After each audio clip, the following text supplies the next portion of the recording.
dons de cada um, por todos nós que aqui estamos, e que essa tarde seja muito proveitosa para as nossas paróquias e para essa corania. Ave Maria, cheia de graça, o Senhor é convosco, bendita sois vós entre as mulheres, bendito é o fruto do vosso ventre, Jesus. Santa Maria, Mãe de Deus, rogai por nós, pecadores, agora e na hora de nossa morte. Amém. Santa Cecília, rogai por nós. São Sebastião, rogai por nós. em nome do Pai, do Filho E do Espírito Santo. Amém. Podemos assentar? Pessoal, uma alegria nos reunirmos aqui. Eu vou ficar de cá, e aí dá para ver todo mundo, tá? Só esperar a transmissão dar um minuto aqui. Só para eu sintonizar aqui, os representantes paroquiais que estão aqui, levantem a mão, por favor. Certo. Vocês são da paróquia? Vamos ver. Santa Cruz de Guarda dos Ferreiros, aqui da paróquia Nossa Senhora Aparecida. Você é da São Sebastião. Paróquia Nossa Senhora Aparecida, aqui. Paróquia de Matutina, Tiros não conseguiu vir. E Viário, Paróquia São Benedito, São Pedro de Alcântara. Só eu. O coordenador da equipe de canto da Nossa Senhora Aparecida é o Diego, representante paroquial, né? Só que ele é representante tanto de liturgia quanto de canto. Isso mesmo? Então, isso, ele está lá em cima, mas aí a gente vai conduzindo aqui e depois passa todas as verdades para ele, ok? Boa tarde, estamos chegando. Oi?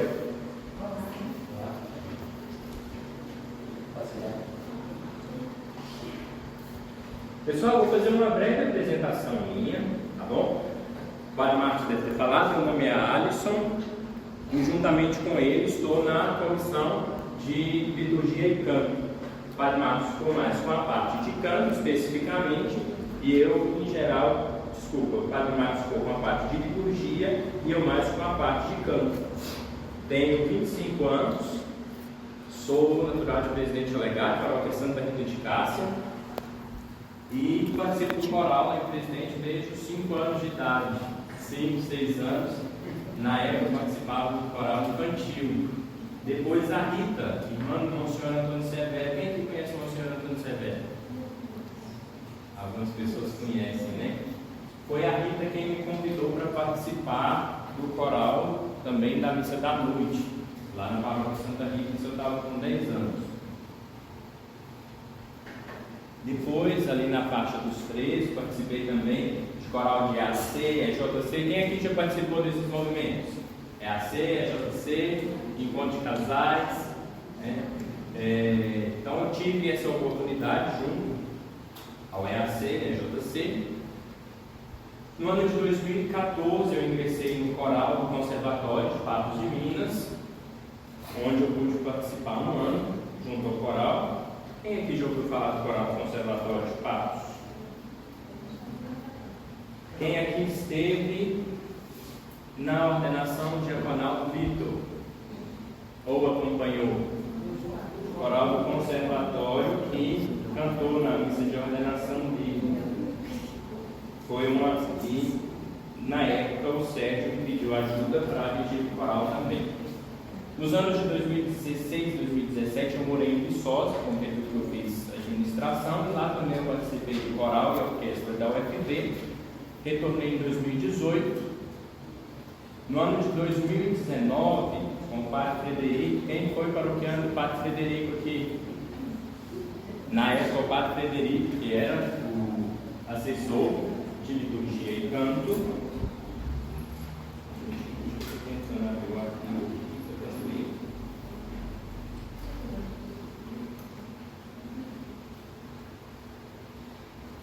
Em 2019, então, eu participei em São Paulo do Congresso de Música Litúrgica com o Monsenhor Marcos Frisina, que é atualmente o regente do Coro de Roma. Ele veio no Brasil, foi quando o Padre Frederico me convidou, então, para participar também da Comissão de Liturgia e Canto da Diocese. Aí a gente tinha alguns projetos, mas infelizmente veio a pandemia em 2020. E aí nós tivemos algumas dificuldades. Nesse período nós conseguimos desenvolver os inários. Quem aqui teve acesso aos inários?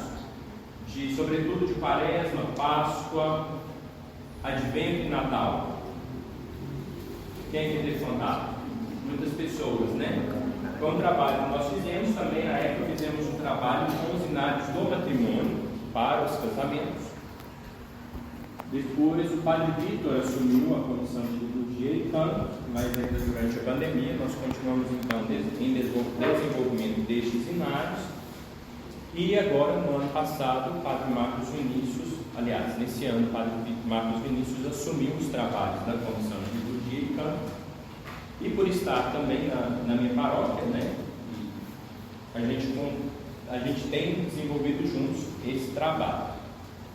Uma outra coisa também gostaria de partilhar: no ano de 2020 eu ingressei no seminário de patrocínio, seminário propedêutico, mas aí veio a pandemia, eu retornei para casa, nós fizemos remotamente no ano de 2020.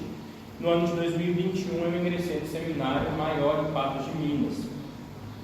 No ano de 2020, então, 2021, nós tivemos a oportunidade de criar oficialmente o coral do seminário. Depois, por algumas questões familiares de saúde, eu retornei para casa no ano passado. Esse ano, eu estou de forma remota, né, digamos assim, eu fico mais em casa. Infelizmente, meu pai estava em período de câncer, veio falecer no ano passado. E aí, a gente está com o inventário, todas essas questões, mas ainda continuo de alguma forma vinculado ao seminário. E neste semestre, de forma especial, a gente tem conseguido fazer aquilo que era o nosso sonho desde alguns anos, que são as formações setoriais. Por quê? Normalmente nós tínhamos as formações de liturgia e canto, só que elas eram sempre realizadas a nível diocesano. E essas formações a nível diocesano acontecem sobretudo em Patos de Minas, e a gente compreende de uma certa dificuldade para que todos nós consigamos comparecer nessas formações. E a gente espera que nessa maratona nossa de fazer as formações de forma mais regional, a gente consiga atingir o maior número de pessoas. Bom, uma outra coisa que eu tenho tentado ultimamente é essa aproximação com vocês para que compreendamos o seguinte: nós, como comissão de liturgia e canto, eu sobretudo na parte de canto, a nossa intenção é sobretudo caminhar com vocês, né? Então, primeira coisa, tenham consciência que a nossa intenção não é descobrir a roda, vamos falar assim. Nós vamos ver daqui a pouco que tudo que a gente vai trabalhar ao longo dessa tarde são ensinamentos que a igreja já traz para nós há muitos anos, né? Não é nenhuma novidade, mas que aos poucos a gente vai tendo um conhecimento maior e vai se aprofundando nessa parte litúrgica, sobretudo da parte musical, que a gente sabe que é uma parte densa, é uma parte que surge muita dúvida, que surge muita novidade, é um desafio muito grande, sobretudo a nossa preparação, o ensaio, cada missa é uma missa, enfim, a gente compreende esses desafios. E posso dizer a vocês também, por ter participado de coral de jovens, coral de crianças, coral de adultos, também hoje está com o coral do seminário, enfim, lido diariamente com essas dificuldades que são comuns a todos nós. Então, estamos aqui para aprender juntos e também naquilo que talvez a gente já tenha uma bagagem maior ou tenha maior condições de buscar, oferecer esse suporte a vocês. Então, o que surgir de dúvidas, o que surgir de sugestões, enfim, à vontade, vocês podem falar, perguntar, sugerir, a gente está aqui para isso, tá bom? Ótimo, agora está certo.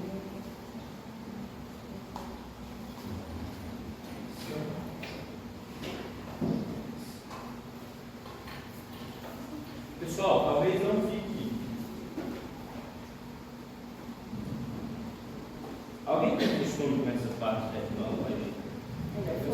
Foi, certo? Ficou ótimo.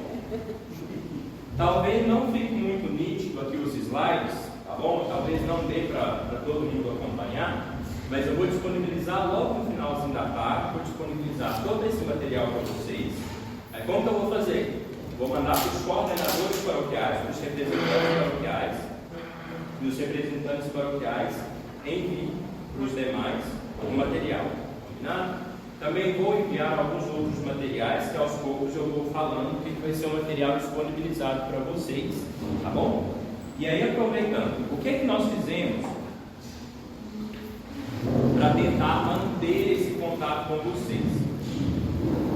Em cada região nós temos algumas pessoas que a gente estabeleceu contato. Alguns por coordenadores paroquiais, outros casos é pelo próprio escritório paroquial, mas em todas as paróquias a gente tem esse contato direto, tanto o Padre Marcos quanto eu. Então, em cada paróquia, vocês procurem saber quem é o responsável, se é no escritório paroquial ou se é o próprio representante, e se surgir alguma dúvida, alguma questão, podem entrar em contato com eles, ou mesmo pedir o meu contato, para que vocês entrem em contato comigo também, tá bom? Então, vamos lá, pessoal, começando as nossas informações. Toda a nossa caminhada ela vai ser baseada em documentos da igreja, alguns principais que regem a parte musical e também na instrução geral do missal romano. Quem já teve contato com o missal? Pelo menos já viu o missal. Pode ser o antigo por enquanto. Nas primeiras páginas do missal está cheio de instruções. Então, basicamente, o que nós vamos trabalhar aqui são as instruções do missal e algumas orientações da igreja. Lembrando que lá com o Padre Marcos e com o Diácono Vitor estão estudando algumas questões próprias da nova tradução do missal, que entrará em vigor a partir de dezembro deste ano, certo? Da parte do canto não vai mudar praticamente nada. A única implicação de mudança na parte do canto que nós teremos vão ser algumas respostas da oração eucarística, mas isso nós teremos nos folhetos. E também a resposta ao mistério da fé. Aquela invocação do mistério da fé, vão surgir mais duas opções de invocação que o padre fala, e aí as respostas vão depender de como o padre fizer a invocação. Quando chegar nessa parte, eu vou mostrar para vocês. Do mais, não vai mudar muita coisa. E depois algumas outras informações as equipes de liturgia vão passando para vocês, tá bom? Vamos lá. O que é que nos diz a Sacrosanto Concílio a respeito da educação litúrgica musical? A formação de todo o povo no canto deve ser realizada com seriedade e paciência, juntamente com a instrução litúrgica desde a mais tenra infância.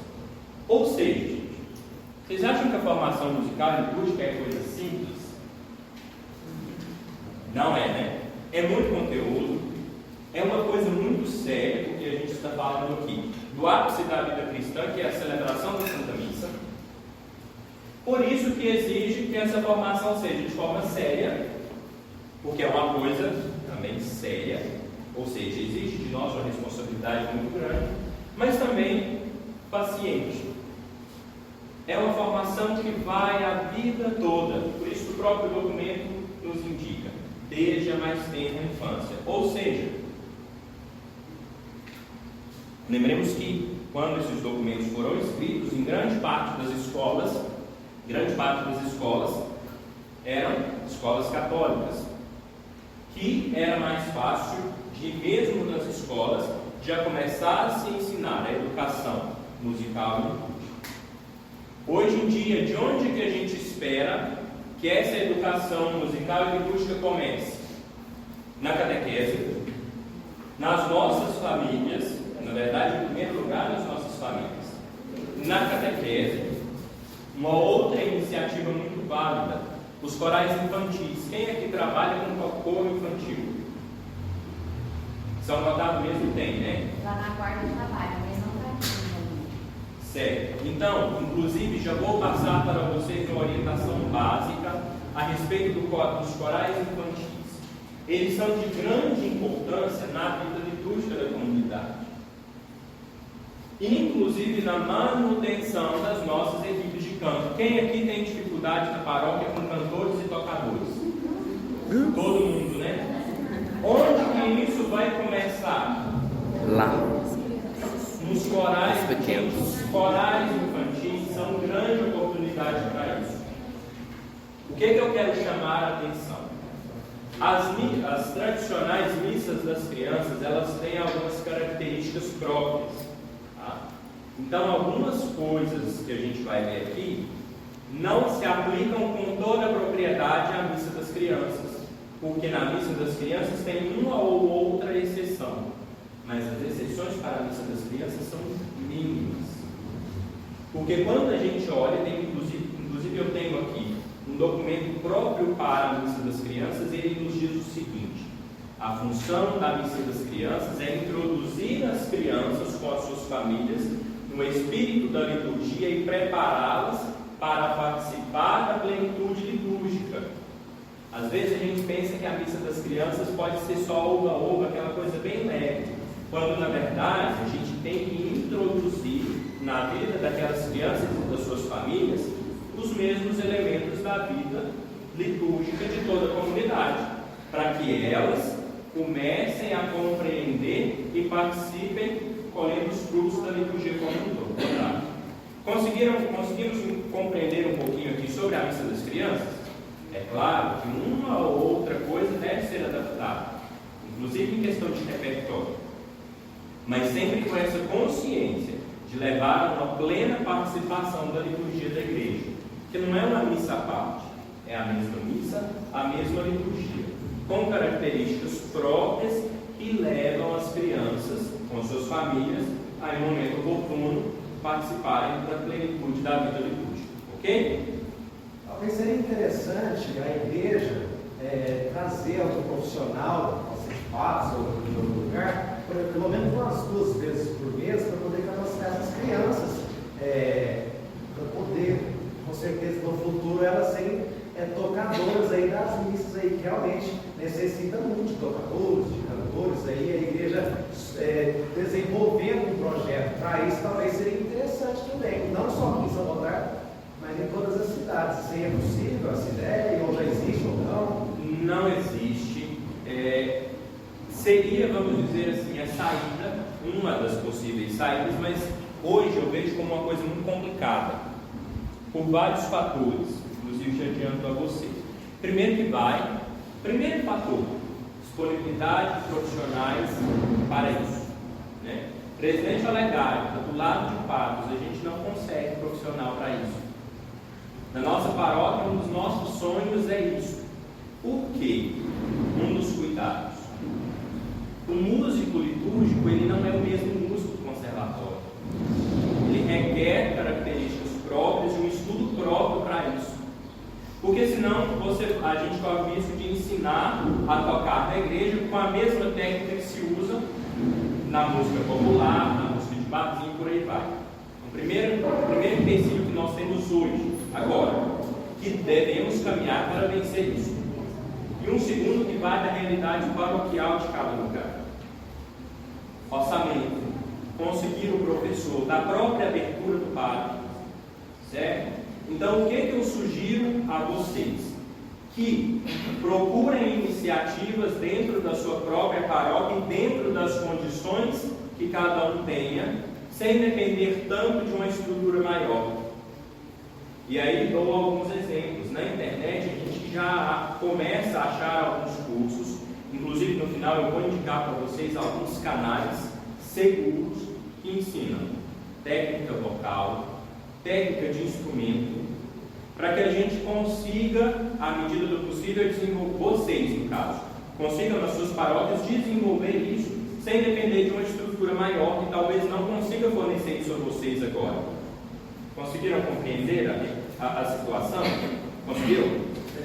É uma boa. Só que eu acho hoje, no nosso momento atual, é uma iniciativa que ainda vai brotar mais de baixo para cima, ou seja, das próprias paróquias e comunidades, do que uma coisa que vai vir da diocese para vocês. Entendeu?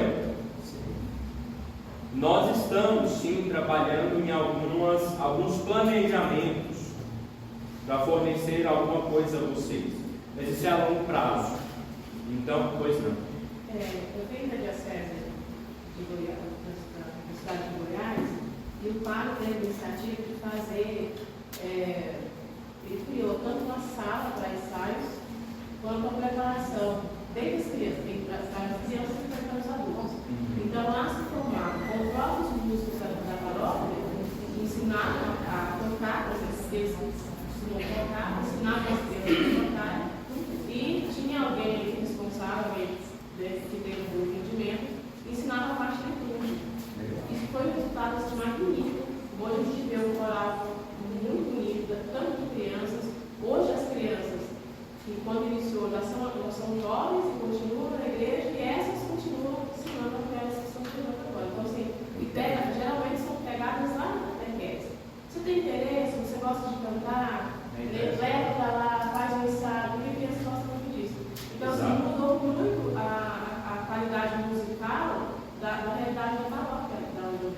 porque as técnicas da igreja, né, os professores se envolvem, as técnicas da igreja são, como você diz, é diferente das técnicas do canto convencional, do violão convencional. Eu acredito que se fosse gente da própria igreja mesmo, desenvolvendo um projeto específico, ia obter esse resultado com mais eficiência, com mais excelência. Então, mas a gente não consegue ter um investimento para poder contratar aulas presenciais. Então, fizesse um projeto que fosse online, que trazesse, enfim, de uma maneira online. Ou coisas que surjam da própria realidade de cada lugar. Não tem uma receita própria e pronta que a gente consiga fazer a um nível diocesano e que se aplique a todas as paróquias.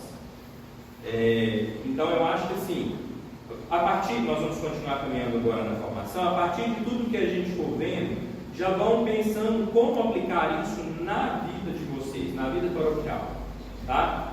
Uma coisa, gente, o aprendizado prático hoje ainda continua sendo melhor, ou seja, eu já tenho um grupo definido, eu convido alguém para cantar comigo, para tocar comigo. Por exemplo, eu aprendi violão, teclado e técnica vocal, depois na frente eu fiz um pouco de aula. Mas tudo que eu aprendi de violão e teclado foi sozinho e com o coral que já tinha na minha paróquia. Certo? A Rita, sobretudo, ia acompanhando, e Alisson, toma essa cifra aqui, se vira com ela, transpõe. Enfim, foi no aperto, né? No aperto e na prática, nesse entrosamento. Que muitas vezes falta de nós essa abertura para novas pessoas também. Tá? Mas o que é que eu penso que nós podemos fazer e que isso está mais fácil? Oferecer a vocês esse conhecimento teórico, prático e litúrgico, a gente vai ver já, para que vocês apliquem no dia a dia com novas pessoas. Tá bom? Vocês serão os novos professores, digamos assim, do pessoal da sua paróquia. Então vamos lá agora ver quais são os tópicos que o músico litúrgico deve estudar. Vamos ver. Aliás, desculpa. Antes disso, basicamente é o que nós falamos aqui. Um trabalho conjunto.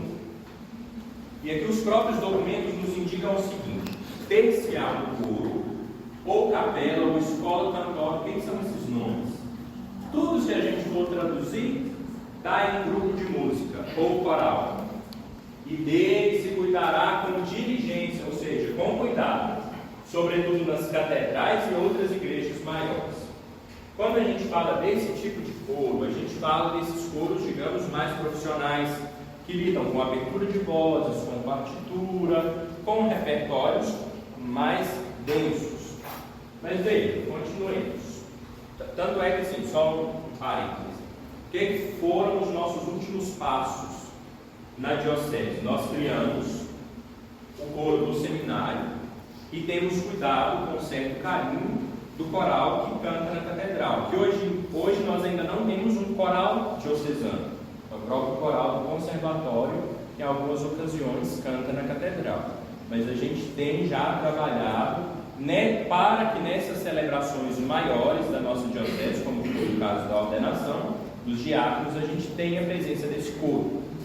Mas veja, é igualmente oportuno estabelecer tais coros, mesmo modestos, ou seja, mesmo mais simples, a gente aproveita para agradecer a acolhida mais uma vez. Obrigado, Padre.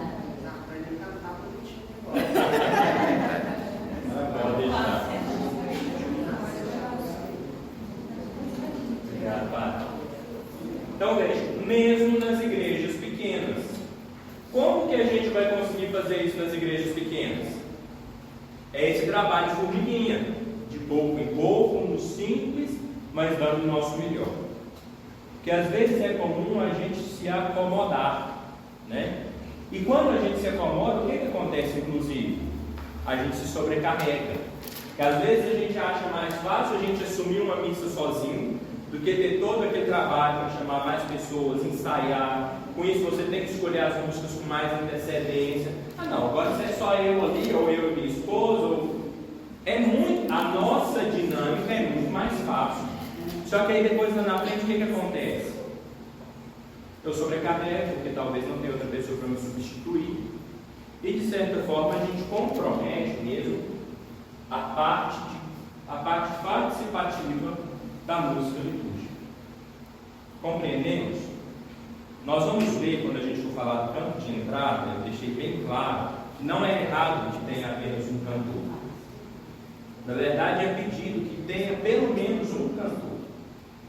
Mas, sobretudo, nas missas mais solenes, igual Semana Santa, Natal, Corpus Christi, nessas ocasiões a gente consiga ir envolvendo mais pessoas e que depois essas pessoas também nos ajudarão na manutenção da vida paroquial. Ok? Então, já vamos tendo em mente durante todo esse tempo um trabalho em conjunto. Ok? Então, vamos lá. Agora nós vamos ver 3 tipos de formação que o músico litúrgico deve ter. Tá bom?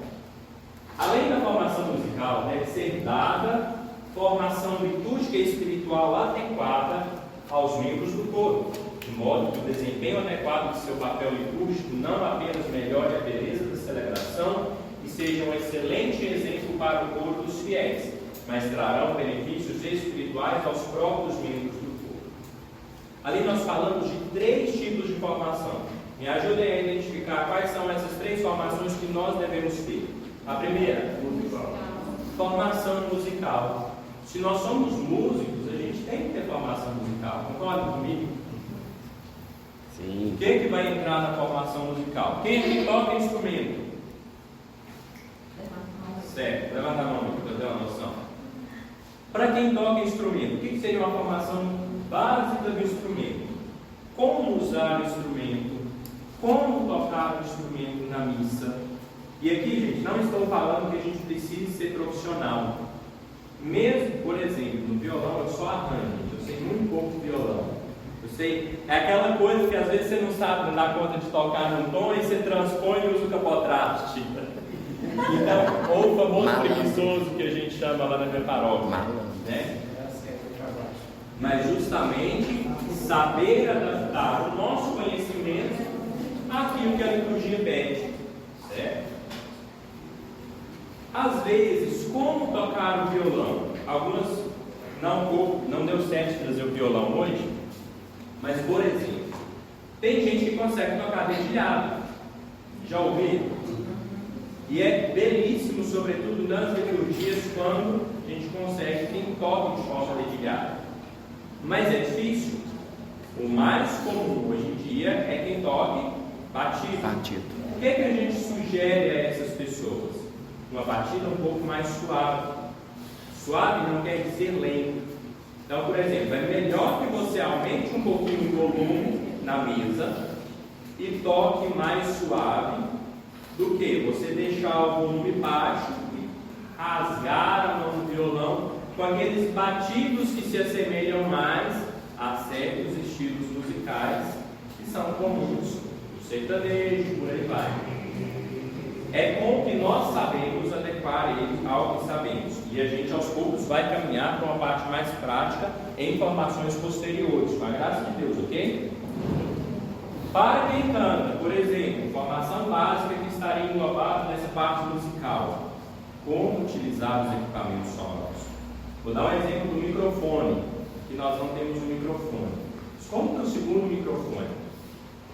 Tem gente que segura ele aqui encostando ele na boca. E aí o que acontece? O lábio nem mexe direito, porque está encostando aqui no microfone. Com isso, você não vai pronunciar as palavras. Olha aqui, ó, por exemplo, o P, pronunciar as palavras. Eu necessito do lábio. Eu preciso do lábio livre.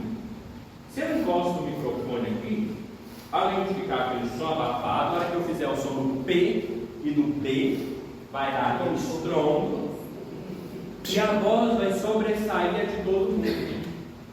Então, por exemplo, aqui, ó, já fica um ensinamento. O microfone vocês vão usar no mínimo 2 dedos de distância da sua boca. Se você colocar longe demais, não vai captar. Porque os nossos microfones, em geral, eles são feitos para captar uma voz. Então, se você deixar ele muito longe, com exceção, por exemplo, coral infantil da Paróquia São Gotardo, tem aqueles microfones compridos. Aí eles já captam tanto na frente quanto na lateral. Me dá um trabalho de claro aqui para não dar microfonia, né? Mas coisas simples, está tudo englobado na formação musical. O que é a essência do canto em questão de técnica? Alguém sabe? Respiração. Se a gente não tem uma boa respiração e uma boa postura, a gente não consegue cantar direito. Respiração, colocação da voz, projeção da voz. Evitar a voz. Quem tem dificuldade de cantar na missa 6 horas da manhã? Agora com aquela voz de travesseiro. É só fazer aquecimento. É só Entra nessa aquecimento. formação musical, certo? Que a gente vai ter que trabalhar isso em algum momento. Só que hoje eu vou cuidar de trabalhar com vocês alguns fundamentos que são anteriores a essa parte prática, ok? Mas a gente já está pensando em alguma forma de trabalhar com vocês mais essa parte prática também, beleza? Além da formação musical, qual que é a outra formação? Litúrgica, que nós vamos passar para ela já já. Lembrem, nós somos músicos o quê? Litúrgicos. Se a gente não sabe de liturgia, a gente não sabe cantar na liturgia. A música é serva da liturgia. Então nós precisamos ter essa formação litúrgica. Gente, eu já quero adiantar uma coisa aqui para vocês. Também não dependam somente da Comissão Diocesana de Liturgia e Música. Hoje na internet, sobretudo, nós temos vários canais seguros de formação, que no final eu vou indicar a vocês alguns desses, para que a gente, eu gosto de dar um exemplo. Eu, por exemplo, todo dia eu aprendo um pouquinho, e eu quase não tenho tempo. Eu uso às vezes o tempo que eu estou dirigindo e coloco uma palestra para passar no carro. Eu trabalho com pintura de arte sacra. Às vezes, enquanto eu estou pintando, eu deixo a aula passando. A gente tem que saber aproveitar o nosso tempo para isso. Lá no seminário, eu sempre gosto de falar com os meninos: pessoal, tem ensaio hoje. Durante a limpeza, escutem os áudios que estão no grupo para já facilitar o ensaio. Você está fazendo uma atividade manual e está aprendendo uma coisa ao mesmo tempo. Tempo é escasso. Eu sei que é escasso, mas nós devemos dar prioridade a certas coisas e dar o nosso caminho. Combinado? Então, formação litúrgica. E por fim, que na verdade é o princípio de tudo contar, bem-vinda, a formação espiritual, porque tudo que nós fazemos é por Deus e para Deus. Se nós não cuidarmos da nossa formação espiritual, nós corremos o risco de virar profissionais do sagrado, fazer por fazer. Aí a gente já perde o encanto, já perde a paciência, já quer chutar o balde, já quer chutar, quando não é o balde, é quem está do lado mesmo, né? Então, tá bom. Essas 3 formações devem ser trabalhadas no nosso dia a dia, ok? Com isso, nós conseguiremos desempenhar bem o nosso papel e não apenas melhorar a beleza das celebrações e ser um excelente exemplo para o coro dos fiéis, mas, em primeiro lugar, colher na nossa vida os frutos do nosso ministério. Quem são os primeiros privilegiados com o nosso canto? Nossa. É quem escuta a gente cantar bonito? Não, tem o primeiro. Somos nós. Nós, vamos lembrar, felizes os convidados.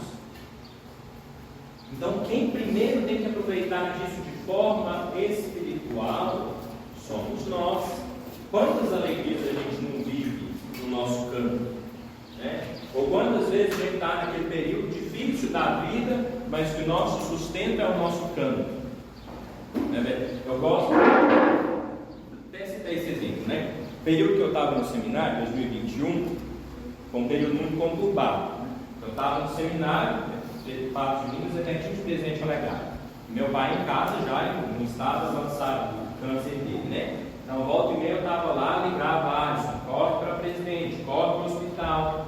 Então, assim, aquela loucura, conciliar criado parte acadêmica com o seminário.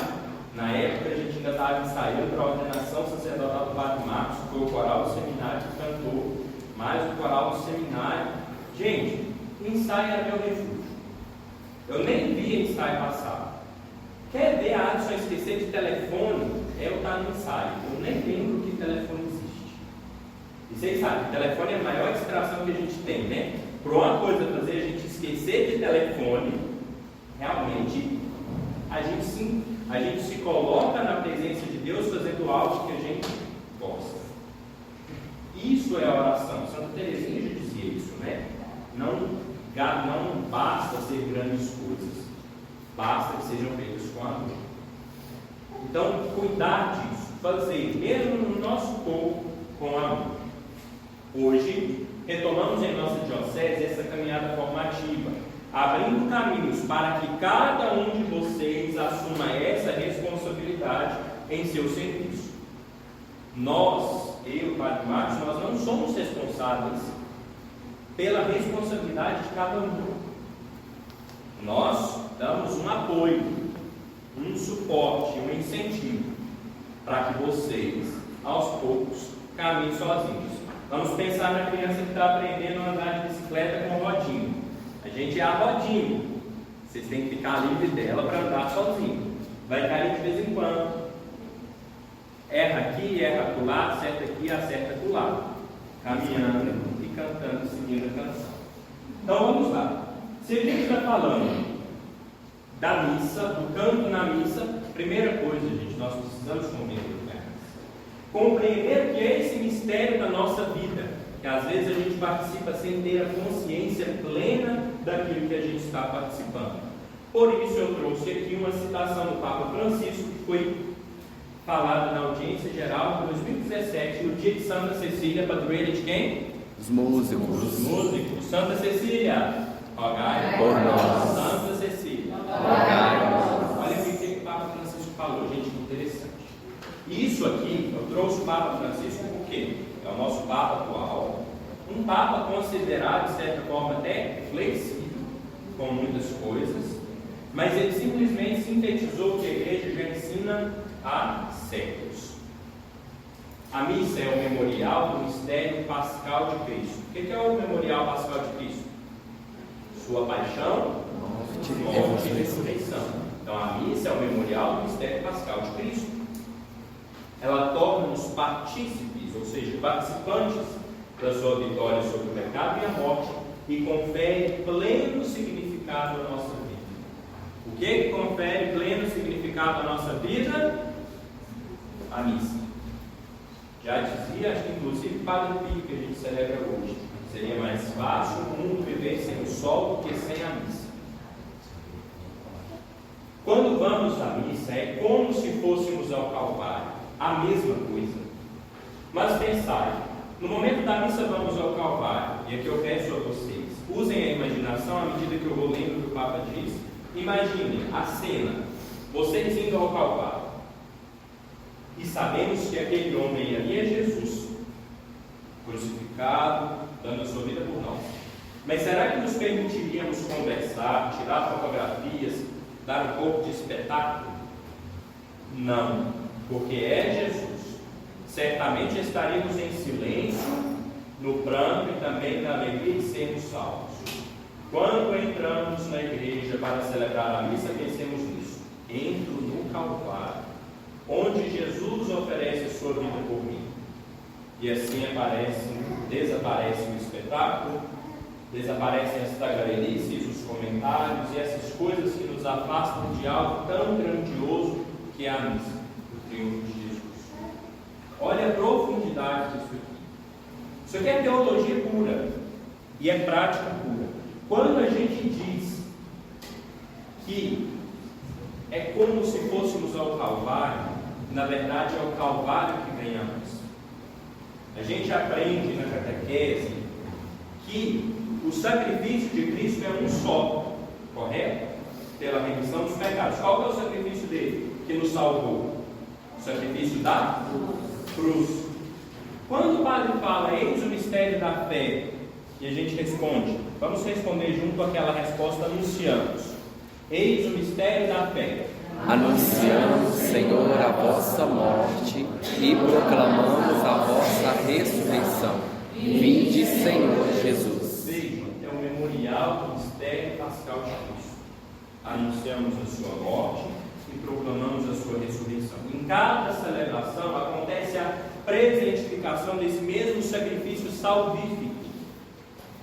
Aquele mesmo milagre, aquele mesmo mistério que aconteceu e nós celebramos no trido pascal, acontece em cada celebração do sacrifício, cada vez que um padre celebra a missa. Agora imaginemos a Virgem Maria com o apóstolo João diante do Calvário, diante da cruz. Celebramos Nossa Senhora das Dores recentemente, de pé a Mãe Dolorosa, junto à cruz lacrimosa, enquanto o filho bendiz. Mas a gente sabe que Maria, no momento, não perdeu a fé. Mesmo vendo o filho que morria, ela já sabia e acreditava na ressurreição. Então, por isso que é no pranto e também na alegria de sermos salvos. Mas desaparecem o quê? O espetáculo. Eu não estou ali na igreja para dar show. Eu não estou ali na igreja para mostrar a beleza da minha voz. Não, eu estou ali para servir a Jesus. Também cuidado com o seguinte: nós temos dois extremos, corremos dois riscos na liturgia, sobretudo no canto. O primeiro é o da vaidade, e o segundo é de querer, por medo da vaidade, colocar a luz debaixo da cama. É o que a passagem nos diz, né? E Santo Agostinho nos ensina que as vossas boas obras glorifiquem a Deus. Então nós não precisamos ter medo de aprender a cantar bem, a tocar bem. Se eu tenho uma voz, o que eu coloco é serviço de Deus, mas na humildade, certo? Mas eu não estou ali para dar espetáculo. Desaparecem as tagarelices. Aí eu gosto de falar o seguinte: gente, é quase impossível nós da equipe de canto passar uma missa sem conversar um com o outro, sobretudo assuntos necessários. Mas eu não vou estar ali na missa falando assim. Vou dar um exemplo aqui. Rita, você vem na missa domingo que vem? Por que ela vai cantar domingo que vem? Não, agora, Rita, próxima música tem que colocar o capotraço na segunda casa. Mas eu tenho que saber como falar de forma discreta, mantendo a minha postura, para não chamar, primeiro, para eu não perder a atenção do mistério que eu estou celebrando. Segundo, para eu não chamar a atenção da Assembleia. Vamos voltar aqui naquele slide, ó. Nós devemos ser um bom exemplo para o coro dos fiéis. Quem é o coro dos fiéis? A Assembleia. Como que a gente vai ser esse bom exemplo para o coro dos fiéis? Cuidando da nossa postura na missa, da nossa concentração. Não é porque em última instância eu tive que levar o celular para usar o cifra clube que eu vou ficar com o celular a missa inteira. Ou porque eu vou usar a desculpa que eu tenho que achar a cifra ali e vou responder aquela minha mensagem do WhatsApp que está ali na notificação. Lembremos que no 90% das nossas paróquias nós ficamos onde? Na frente. Nós devemos ajudar a Assembleia a rezar. Para isso a gente tem que rezar bem também, ok? Voltemos lá. Desaparecem então todas essas coisas. Aí aqui entra aquela questão, por exemplo, das palmas. E palma, pode ou não pode? Olha aí nesse contexto, gente. Vocês acham que as palmas combinam com o mistério pascal de Cristo? Vocês acham que as palmas ajudam ou atrapalham a rezar? Lembrando que a oração é um diálogo meu com Deus. Você conversa com sua mãe batendo palma? Agora, também, gente, por favor, não vamos a extremos. Está entrando uma dor de Santa Luzia ali. E o padre grita: viva Santa Luzia! Viva Santa Luzia! Bate palma e vibra. Há momentos para tudo. Mas aí, passamos um momento de silêncio, reconheçamos os nossos pecados. E peçamos perdão a Deus cantando: Senhor, tem piedade,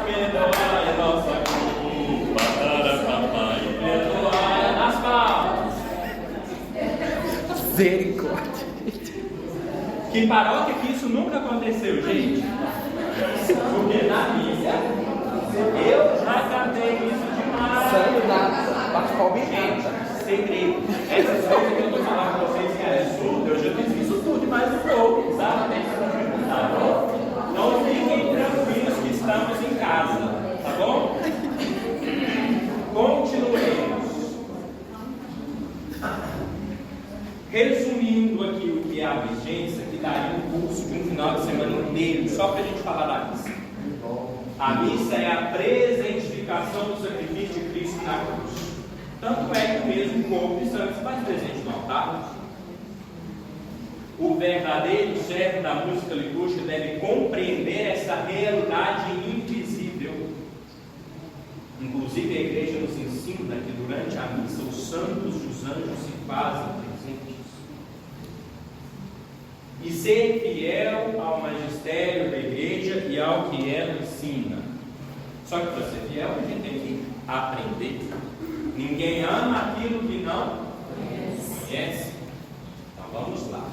Uma outra coisa que é muito importante, gente, as nossas ações pastorais devem levar as pessoas a uma verdadeira conversão, e toda conversão leva ao altar do Senhor. Por que eu coloquei isso aqui? Não tem nada a ver com nós diretamente, mas a gente precisa compreender. Tem muita gente que fala assim: nossa, as missas estão tão vazias, vamos tentar fazer o possível e o impossível para trazer o povo de volta.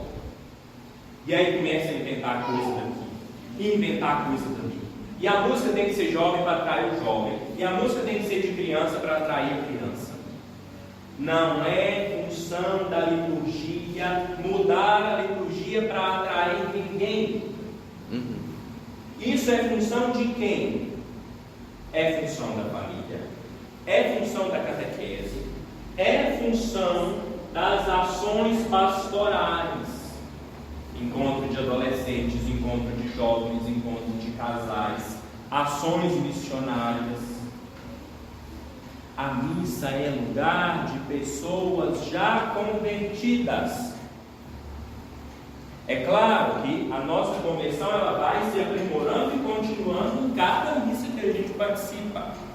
Mas a missa, quem se dispõe a participar da missa, deve participar da missa como a igreja quer que a missa seja celebrada. Olhemos para a própria vida de Jesus. Quem que celebrou a primeira missa? Jesus. Quando? Na última ceia. Quantos estavam ali? 12. Quantos estavam no dia da multiplicação dos pães? 5.000. Mais de 5.000. Parabéns. Veja, gente, o tempo todo na vida de Jesus estava onde, gente? Na primeira missa quem estava? Pouquíssimos. No Calvário, foi Jesus que não convidou? Não necessariamente. No Calvário, não foram porque não quiseram. Vejam, gente, eu só estou fazendo essa alusão para que compreendamos a caminhada. A missa é lugar dos íntimos, dos próximos. Felizes os convidados para a ceia do Senhor. Então, gente, onde que começa o nosso campo de evangelização? Começa fora. A missa é o que nos abastece. Porque senão a gente vai fazer da missa um grupo de jovem, a gente vai fazer da missa um grupo de oração, a gente vai fazer da missa a catequese para as crianças pequenas, e a gente esvazia o sentido dela. Compreenderam isso daqui?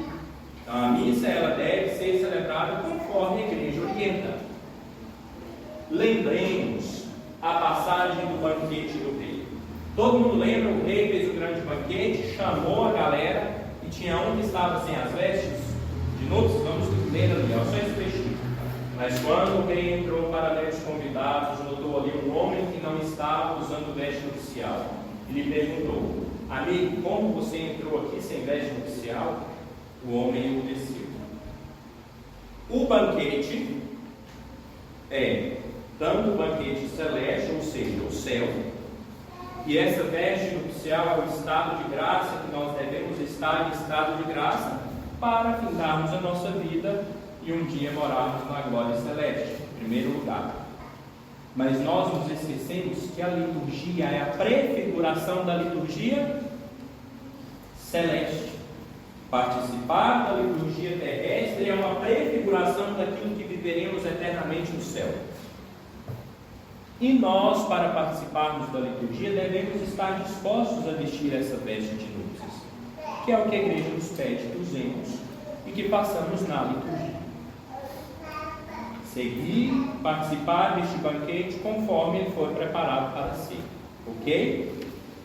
Então, continuemos, prossigamos, que ainda temos muito caminho, o caminho é longo.